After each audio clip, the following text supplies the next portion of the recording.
익숙한 이 찬송가의 멜로디가 주는 깊은 영성,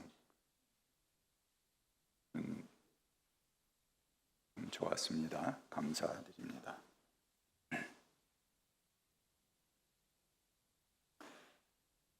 있는 그대로 볼 수 있다는 것, 그것은 사실은 불교가 추구하는 진리의 목표입니다. 불교는 최고의 깨달음을 목표로 하는데 그 최고의 깨달음이 바로 부처 불이죠. 또는 열애라고 합니다. 이 열애라는 말은 고 있는 그대로 같이 내게 다가온다 하는 그런 문자의 뜻입니다. 진리를 몸으로 체현한 자, 열반에 다다른 자, 즉 부처님을 말합니다. 그래서 진여,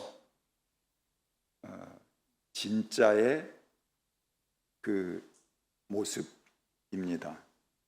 상대가 있는 그대로 똑같은 모양으로 다가온다는 그런 뜻이 그 안에 담겨 있습니다. 이 불교는 진여를 방해하는 첫 번째 것이 우리가 흔히 쓰는 언어라고 그렇게 생각을 합니다.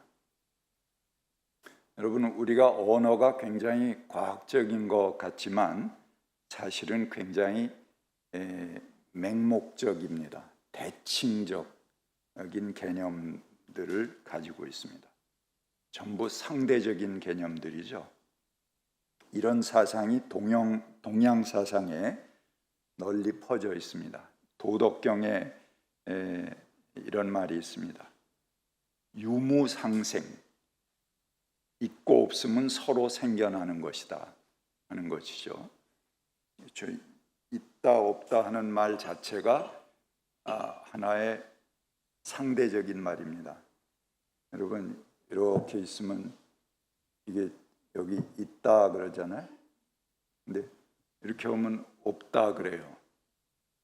근데 이게 있다 그러는 거는 이게 없는 상태를 가정했을 때, 대비했을 때 이게 있는 겁니다. 그리고 이게 없다 그러는 거는 여기 아까 이렇게 위에 있는 상태를 대비했을 때 이걸 없다 그렇게 얘기하는 거죠. 그러니까 있다 없다 이런 말이 서로 생겨나는 그런 개념입니다. 있긴 뭐가 있어요? 그냥 책상 위에 컵인가? 저기 컵받침이 있고 그 다음에 이건 책상이 있는 거죠. 근데 이 둘을 서로 견주어서 우리는 있다, 없다 그렇게 말하지 않습니까? 또 난이 상성, 어렵고 쉬움은 서로 이루어지는 것이며 장단 상교, 길고 짧은 것은 서로 견주는 것이다. 전에 그 노래하던 듀엣 서수남과 하청일이 있었어요. 근데 서수남이 워낙 키가 크죠.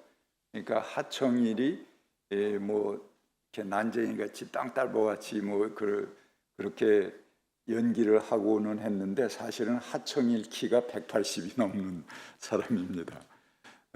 그러니까 길고 짧은 것 이게 서로 견주는 것이죠. 고하상경, 높고 낮음은 서로 기대어 있고 음성상화, 음과 소리는 서로 조화를 이루고 전후상수, 앞과 뒤는 서로 따르는 것이다 하는 게 도덕경의 말씀입니다. 그래서 불교 종파 중에는 경전보다는 수행, 자기 선을 하는 것, 그래서 선을 통해서 깨달음에 도달하는 것을 중요시하는 종파도 있습니다. 선과 깨달음이 경전에 앞선다는 것입니다. 그래서 부처님도 진리가 무엇이냐 하는 말에 말로 답하지 않았습니다. 언어를 써서 답하려고 그러면 그 벌써 지옥으로 가는 거예요. 언어 자체가 굉장히 상대적인 개념이기 때문에 그렇습니다. 선보고 오면 닥달하잖아요. 야, 그 사람 어때? 뭘 어때? 한 번 보고 어떻게? 아예 어때? 좋았어? 나빴어? 좋았다, 나빴다 이걸 딱 얘기를 해줘야지 사람들이 안심해요. 시험 볼 때도 그래. 야, 너 잘 봤어? 아, 맨날 그래. 뭘 잘 봐. 그래도 잘 봤다 못 봤다 이걸 얘기를 해줘야지 안심하거든요. 우리 언어라는 게 이렇게 대칭적입니다. 그래서 실제 사물은 굉장히 다양한 극과 극 사이에 있는데 그 안에 많은 경우들이 있어요. 근데 이 언어는 딱 판단합니다. 야, 그놈 좋은 놈이야, 나쁜 놈이야. 그 좋은 사람이야. 그러면 내가 알지도 못하고 굉장히 덩달아 그 사람에 대해서 굉장히 좋은 평가를 내립니다. 아, 그놈이 형편없어. 그러면은 내가 경험도 안 했는데 그냥 바짝 구겨갖고 쓰레기통에 버립니다. 우리 언어가 이렇게 많은 판단을 좌지우지하고 정확한 언어가 아닙니다. 사실은 그 사물은 그 중간에 어디엔가 위치해 있을 텐데 이거를 꼭 양극으로 쫙 갈라서 표현해야지만 우리는 개념이 성립하고 그때야 비로소 이해가 됩니다. 어중간한 대답은 싫어하는 거죠. 그래서 부처님도 진리가 무엇이냐 그러니까 그냥 빙긋 웃으셨어요. 여마시중의 미소로 답할 뿐 말로 설명하지 않았습니다. 이 언어라는 것이 벌써 과장되고 진리에서 벗어난 도구이기 때문에 그렇습니다. 성경은 사물을 있는 그대로 보지 않고 부풀려서 과장하는 것을 휴브리스, 교만이라고 합니다. 우리는 조금만 좋은 일이 있으면 자기 자신을 막 뻥튀기해서 뭐라도 된 것처럼 그렇게 나댑니다. 좋아하죠. 또 반대로 너무 조금 안 좋은 일 있으면 자기를 막 비관해서 그냥 깎아세우고 막 한없이 밑바닥으로 들어갑니다. 내 삶에 되는 게 없어 뭐 그러고 그냥 끝없이 방바닥을 파고 들어가는 거죠. 전부 과잉입니다. 넘치는 거죠. 그런 것이 바로 휴브리스입니다. 지나치는 것, 넘치는 것. 이 휴브리스라는 말은 히랍 신화에 나오는 아라크네라는 사람의 이야기로 나옵니다. 그는 배를 잘 짜는 것으로 굉장히 유명했다고 합니다. 그래서 자신이 직물의 여신인 아테네보다도 실력이 뛰어나다고 주장했습니다. 이 아테네 굉장히 최고의 신인데 직물의 여신으로 나오네요. 그러니까는 가로 세로로 뭘 엮어내는 그런 하나의 세상을 엮어내는 그런 신인 것 같습니다. 근데 실제로 이 여신과의 대결에서 이 아라크네가 승리했습니다. 현재의 상식으로라면은 실력으로 신을 꺾었어요. 그렇기 때문에 죄라고 보기는 힘들어요. 하지만 고대 그리스의 상식에서는 아라크네가 인간의 한계를 인정하지 않고 인간이 뛰어난 거죠. 신을 꺾었으니까 실력으로. 실제로 뛰어난 인간인데 인간이 뛰어나다고 하더라도 감에 감히 신에게 도전했다 하는 그것 자체가 휴브리스, 있어서는 안 되는 대죄를 지은 것이라는 것입니다. 그 결과 아라크네는 아테네의 분노로 인해 죽음을 맞이합니다. 휴브리스 신드롬이라는 것이 있습니다. 이 오만 증후군 이렇게 말하기도 하는데요. 극도의 자부심을 자기가 가지고 있고 이 과도한 자신감을 가지고 있어서 나 외의 타인에 대해서는 아주 지나치게 경멸하고 또 충동적이고 파괴적인 행동으로 이어지는 것을 말한다고 합니다. 다른 사람에게 뭐 앞뒤 설명 안 하고 자기가 틀려서 아니다라고 생각하면 화부터 내는 거예요. 찔리는 사람 좀 많은 것 같은데. 자기 머릿속에 딱 개념이 있어서 이게 아니다 싶으면 화부터 내는 거예요. 그 사람에게 앞뒤가 어떻고 이게 이렇다 이 설명 안 하고, 그게 휴브리스 신드롬이라는 것입니다. 자기가 남을 단정해서 묶어놓는 것이죠. 이 휴브리스 신드롬은 과도한 힘, 즉 권력을 가진 위치에서 나타납니다. 그들의 유사점 중 하나는 집권 기간 동안 실제 권력자에게 나타나는 현상이기도 한데요. 막강한 권력이 절정에 이르는 시기에 주변의 경고나 의견을 무시하거나 독단적인 결정을 밀어붙이기도 하고 폭력적이고 파괴적인 행동을 보인다고 합니다. 누구 설명하는 것 같은데 그냥 그 이론이 그렇게 돼 있어요.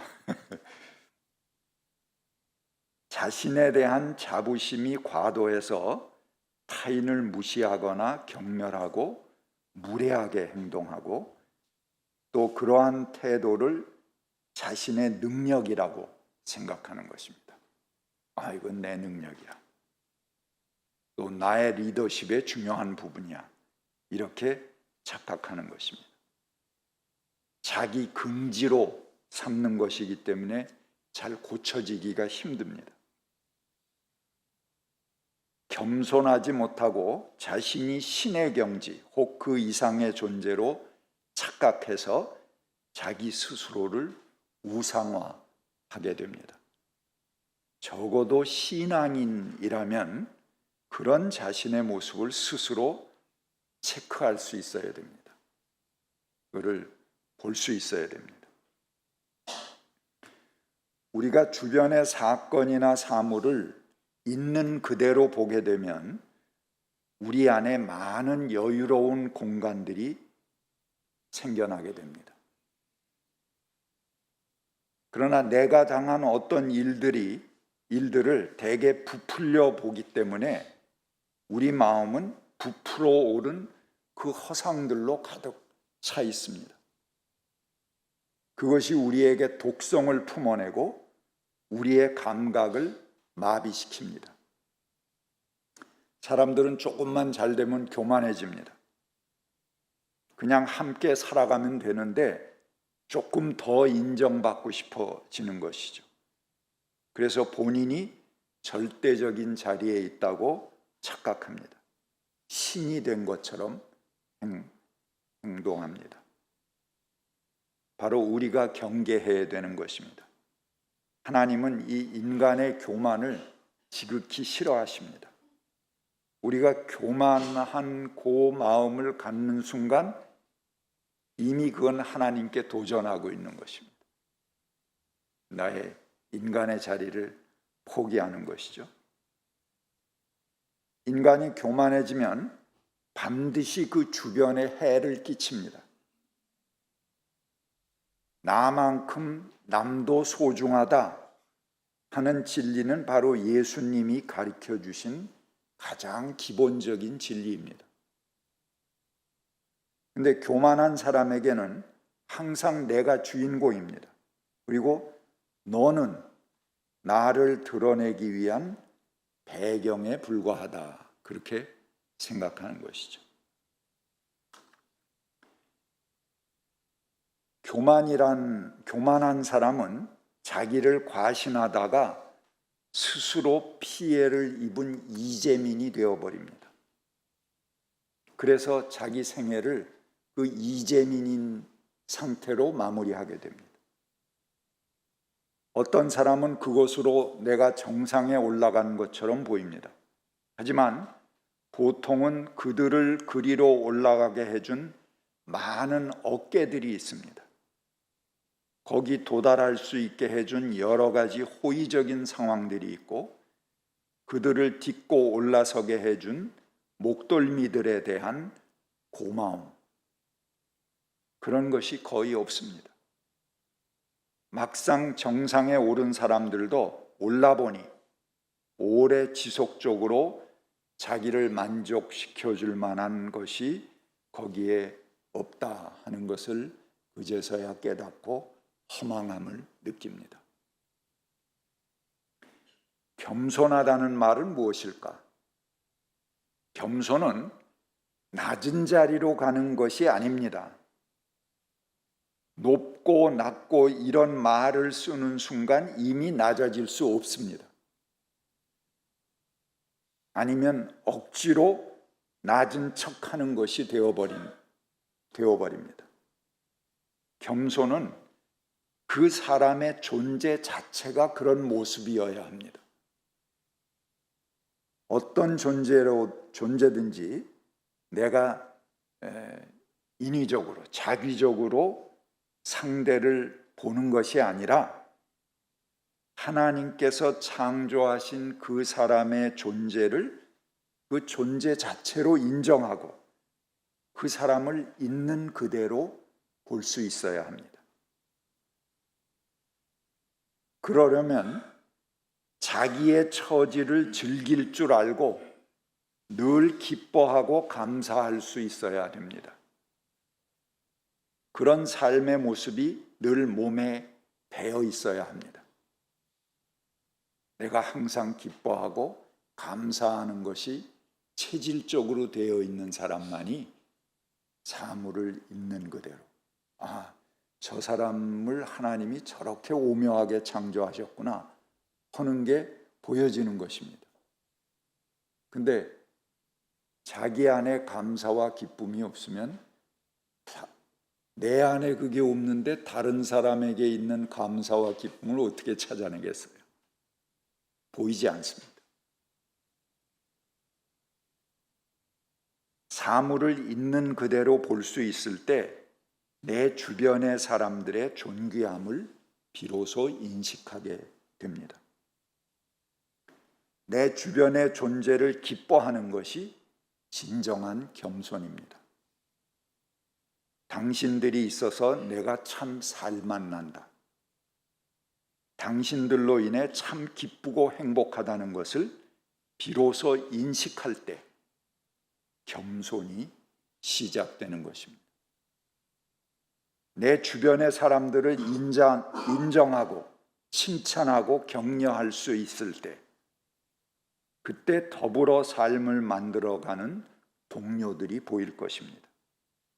그리고 우리는 비로소 겸손의 첫 걸음마를 하게 되는 것입니다. 내가 최고라고 생각해서 남을 인정하지 않는 것은 신의 자리를 탐하는 것입니다. 최고는 하나님뿐이십니다.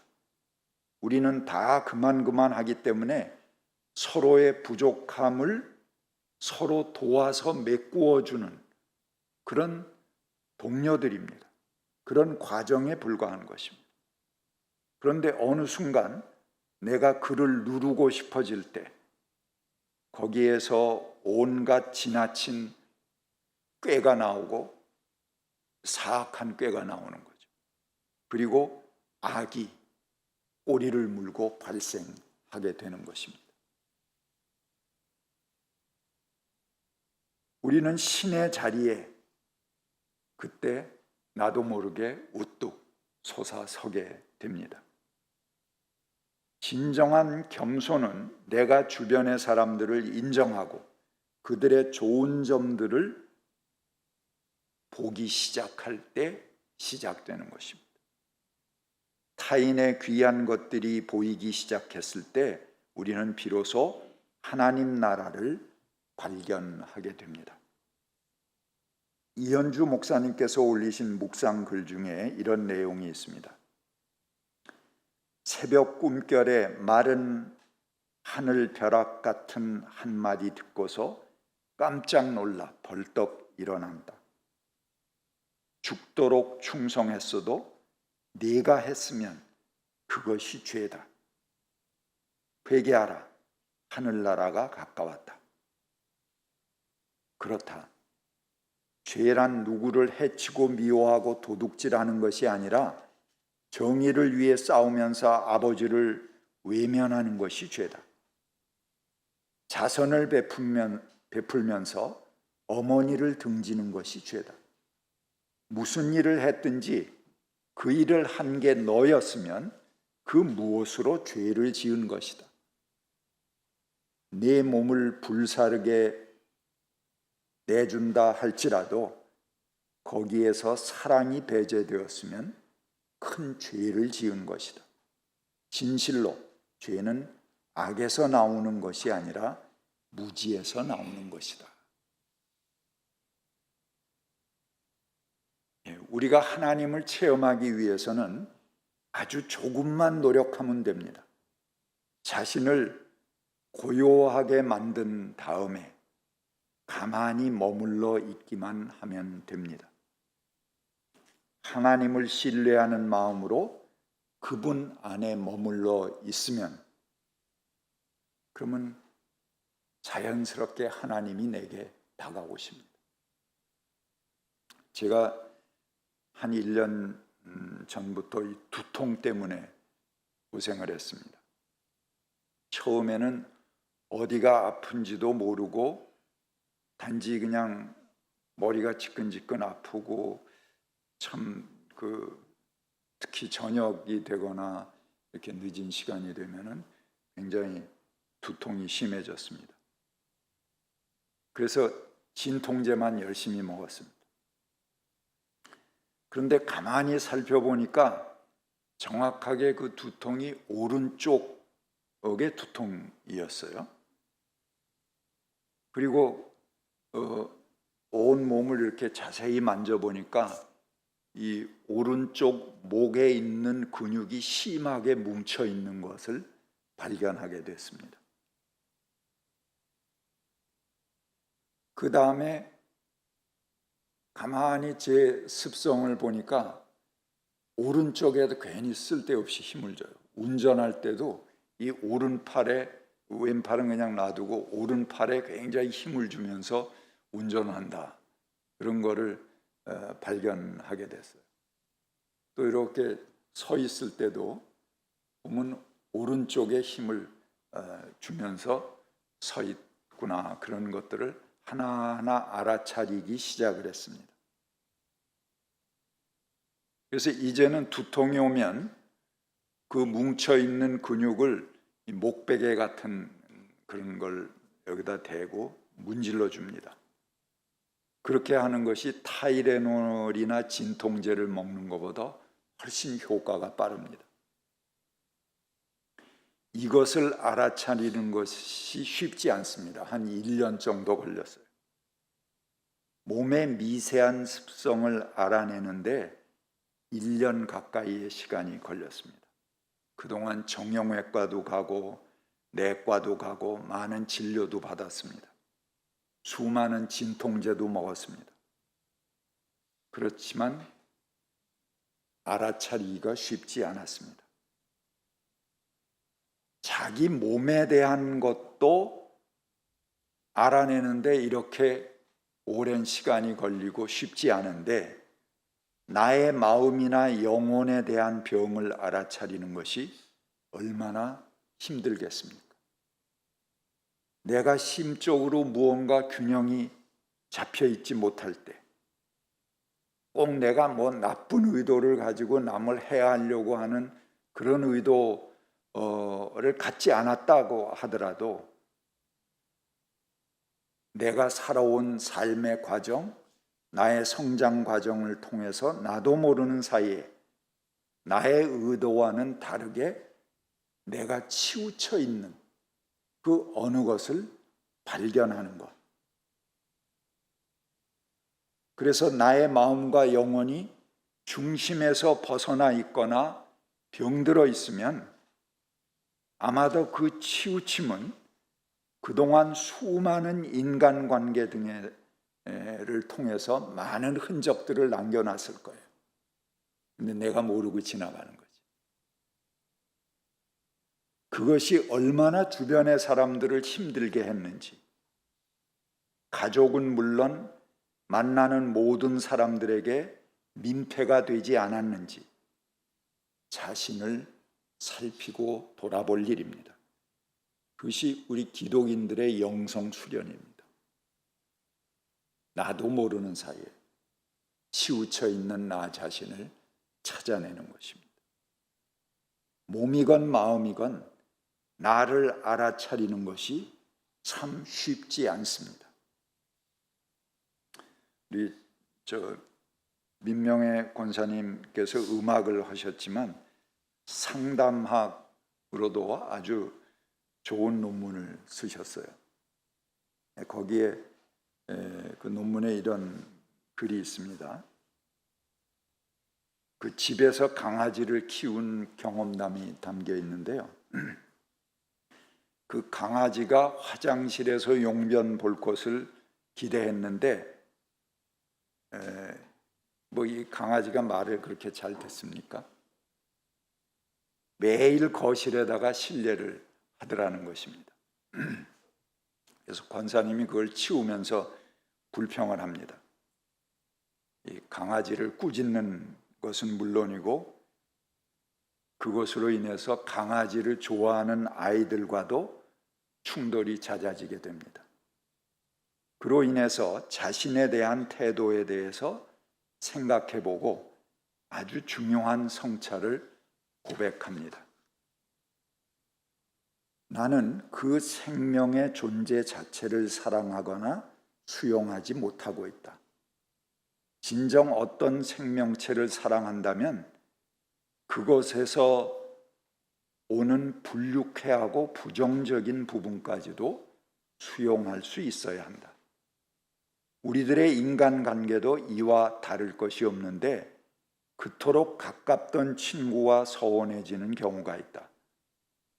관계가 좋을 때는 그들의 존재 자체를 수용하는 듯 했지만 나와 상충되어진 어떤 부정적인 일들을 경험한 후에는 그들과 거리를 넓히고 용납하지 않는 것을 느낀다.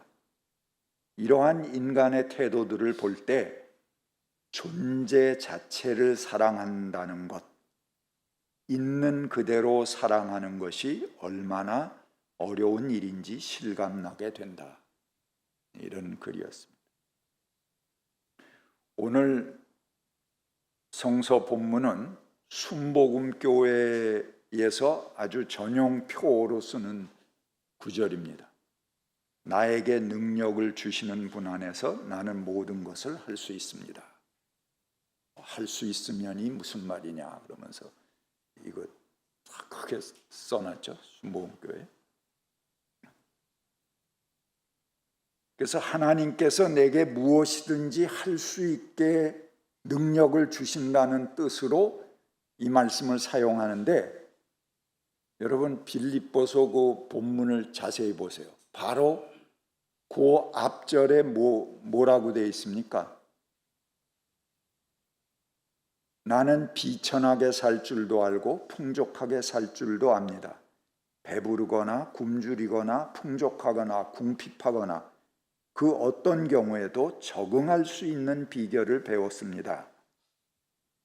그 다음에 나에게 능력 주시는 분 안에서 나는 모든 것을 할 수 있습니다. 내가 모든 걸 막 이렇게 할 수 있다는 말이 아니고 내가 비천하거나 가난하거나 굶주리거나 풍족하거나 어떤 경우에도 나는 적응할 수 있고 만족하고 감사할 수 있습니다. 하는 말이에요, 원래가. 바로 한 절 앞에 그렇게 돼 있는데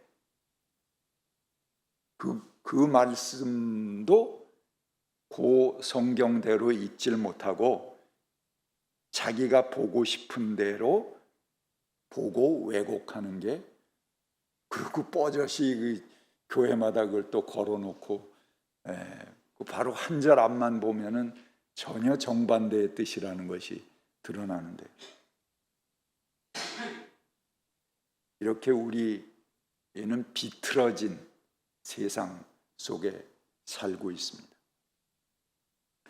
우리가 그리스도 안에서 사랑한다는 것은 나의 경험의 한계치, 인식의 제한, 기호, 선호의 문제를 넘어서 사물을 있는 그대로, 사람을 그 사람 그대로 사랑할 수 있는 것을 말합니다.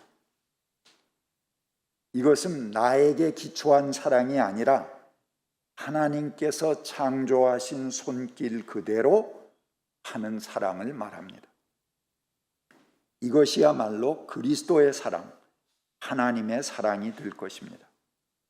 나를 넘어서서 내 입맛에 맞도록 사랑하는 것이 아니라 하나님 안에서 그 대상 자체를 있는 그대로, 하나님께서 창조하신 특성 그대로 용납하는 사랑을 할 수 있기를 바랍니다.